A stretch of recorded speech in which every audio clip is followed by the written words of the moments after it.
Hello दोस्तों, राधे राधे, जय श्री श्याम। कैसे हैं सब?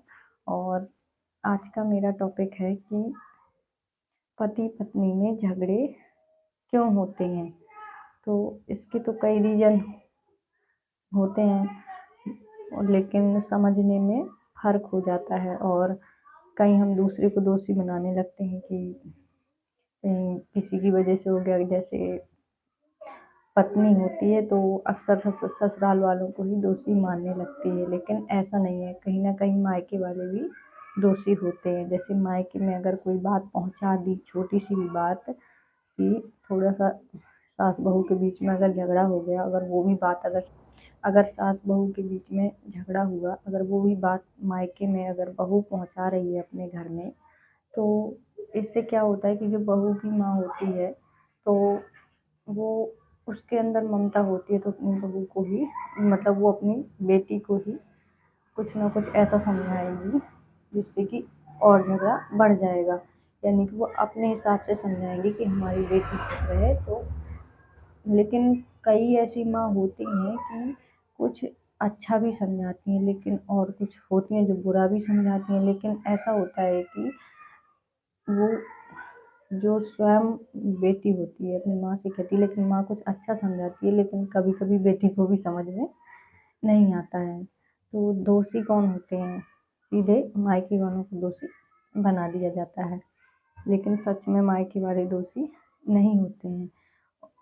क्योंकि वो उनके अंदर जो ममता होती है बेटी के लिए माँ बाप के अंदर, इस वजह से वो कहते हैं कि तुम ऐसा करो, तुम वैसा करो। लेकिन वो बेटी है, वो भी तो समझदार है, दूसरे घर में गई है, उसने भी थोड़ा बहुत ज़िंदगी देखी है। अगर माँ बाप अच्छे से समझाए तो ठीक है। अगर कुछ गलत समझा रहे हैं और बेटी को समझ में आ रहा है कि ये गलत है और ऐसा करने से गलत हो सकता है अगले इंसान के साथ, सास के साथ या पति के साथ, तो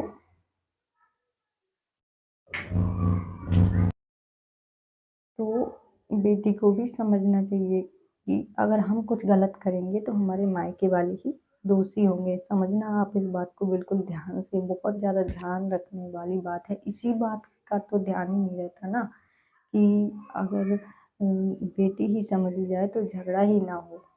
छोटी छोटी बातें अगर वो मायके में पहुंचाएगी तो उसमें मायके वाले दोषी तो बन जाते हैं, लेकिन सच में मायके वाले दोषी नहीं होते हैं। क्योंकि वो बेटी को बेटी की नज़र से देखेंगे। हम्म और ससुराल में बेटी को बहू की नज़र से देखा जाएगा, यानी कि बेटी को बहू की नज़र से देखा जाएगा। तो इसमें दोष स्वयं बेटी का ही होता है। हाँ, बहुत ज़्यादा अत्याचार, जैसे बहुत ज़्यादा अत्याचार हो रहे हैं बेटी के साथ, तो उसके खिलाफ बेटी को ससुराल वालों से ही बोलना चाहिए, ना कि मायके में बात तुरंत पहुंचा देनी चाहिए। अगर मायके में आप बात पहुंचाएंगी तो उससे और झगड़ा बिगड़ जाएगा और स्वयं की ज़िंदगी ही बर्बाद होती है। तो ससुराल वाले भी भड़क जाते हैं, फिर वो भी गुस्से में आ जाते हैं कि हमारे यहाँ हो। तो वैसे भी ससुराल ही बेटी का घर होता है। तो हमें से बात शेयर करो अपने मन की बात। एक लड़की सबसे ज़्यादा अपने पति से शेयर करती है, तो उसको पति से ही शेयर करना चाहिए। और एक माँ के रूप में सास होती है उसकी, तो सास से भी शेयर करना चाहिए, क्योंकि वो भी एक पत्नी रही हैं पहले, उन्होंने भी अपनी ज़िंदगी देखी है। तो आजकल तो ऐसा होता है कि आजकल की लड़कियाँ जितनी भी आती हैं, काफ़ी हद तक ऐसा ही होता है। बहुत कम जो अच्छी होती हैं, काफ़ी हद तक ऐसा ही होता है कि जब नई नई शादी हुई होती तब तो उन्हें समझ में नहीं आता, ठीक है, लेकिन जब समझाया जाए तो समझना चाहिए कि स्वयं की गलती भी देखना चाहिए, कहीं अपने अंदर झाँक कर। तो कहते नहीं है, बुरा जो देखन मैं चला, बुरा ना मिलिया कोय, जो दिल खोजा आपना, और मुझसे बुरा ना कोय। तो ये बात बिल्कुल सच्ची है। तो इसलिए मैंने ये टॉपिक रखा है कि ये टॉपिक अच्छा रहेगा। तो बेटी को भी ये सोचना चाहिए कि मैं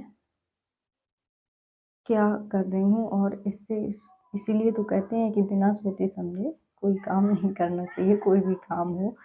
तो कि ऐसे के क्या इफ़ेक्ट पड़ेगा ससुराल में, और अगर ससुराल में कोई इफ़ेक्ट पड़ा, यानी कि साइड इफ़ेक्ट ही बोलेंगे इसको। अगर मायके में बात पहुँचाएगी तो साइड इफ़ेक्ट तो होगा, क्योंकि वो लड़की अपने दिमाग से नहीं सोच रही है। तो सबसे पहले तो स्वयं को भी सोचना चाहिए। ठीक है, आप नहीं सोच रही है तो माँ बाप अच्छा समझाएं। इसके बाद दूसरा टॉपिक होता है कि माँ बाप अच्छे से समझाएं। वो भी नहीं समझ रहे तो फिर ससुराल वालों की जिम्मेदारी बनती है कि वो भी ना किसी की बेटी की ज़िंदगी बर्बाद करें भाव में आकर। तो उन्हें भी, लेकिन ससुराल में हो या मायके में, हर तरह के लोग होते हैं। कुछ पढ़े लिखे भी होते हैं, कुछ पुराने लोग अनपढ़ भी होते हैं। तो जो पढ़े लिखे होते हैं उन्हें स्थिति को संभालना चाहिए। और सबसे ज़्यादा गलती पति पत्नी की ही होती है। पति भी कुछ गलतियाँ करते हैं तो कोई भी, इतने परिवार में 4-5 लोग तो होते ही हैं, 10 लोग होते हैं। आजकल ज़्यादा बड़ी फैमिली नहीं होती, अलग अलग इसी वजह से हो जाते हैं, छोटे छोटे झगड़ों की वजह से। हम सब माँ बाप से, सास ससुर से, सबसे दूर हो जाते हैं और बाद में पछताते रह जाते हैं। कुछ नहीं मिलता है, अपने ही कर्म खराब कर लेते हैं। तो खासकर पति पत्नी को ही सोचना चाहिए और इस बात को संभाल लेना चाहिए। अगर स्वयं झगड़ा हुआ है तो दोनों मिलकर स्वयं उस झगड़े को सुलझाएं, बातचीत करके। ये नहीं कि सीधे अलग हो जाएं, तो ये भी बहुत ज़्यादा गलत है। मुझे ऐसा लगा तो मैंने सोचा ये टॉपिक रखूँगी तो और ठीक रहेगा सभी के लिए।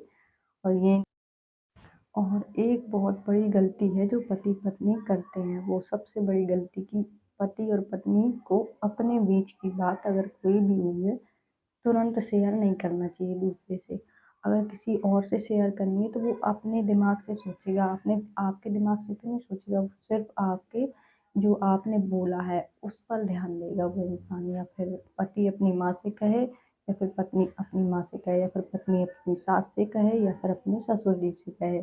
तो सबसे पहले पति पत्नी को सबसे अच्छे तरीके से ध्यान रखना है कि हम दोनों कोई बात कर रहे हैं तो हम दोनों किसी से शेयर ना करें। जब किसी से शेयर नहीं करेंगे तो कोई बीच में आएगा नहीं, और कोई बीच में नहीं आएगा तो झगड़ा आगे बढ़ेगा नहीं। सोच समझ कर थोड़ा सा समय दें इस बात को, तो ऐसा करने से बहुत अच्छा रहता है और बहुत सारी लड़ाइयाँ, बड़ी छोटी छोटी लड़ाइयाँ बड़े होने से बच जाती हैं। तो छोटी छोटी बात को बढ़ाने से ही बड़ी हो जाती है, बात बात से ही बात बढ़ जाती है। तो और बहुत सारी चीज़ें ऐसी होती हैं, दहेज वगैरह इस वजह से भी दूसरी घर की लड़कियों को, यानी कि बहुओं को सताया जाता है आजकल। तो वो तो अपने कर्म ही खराब कर रहे हैं।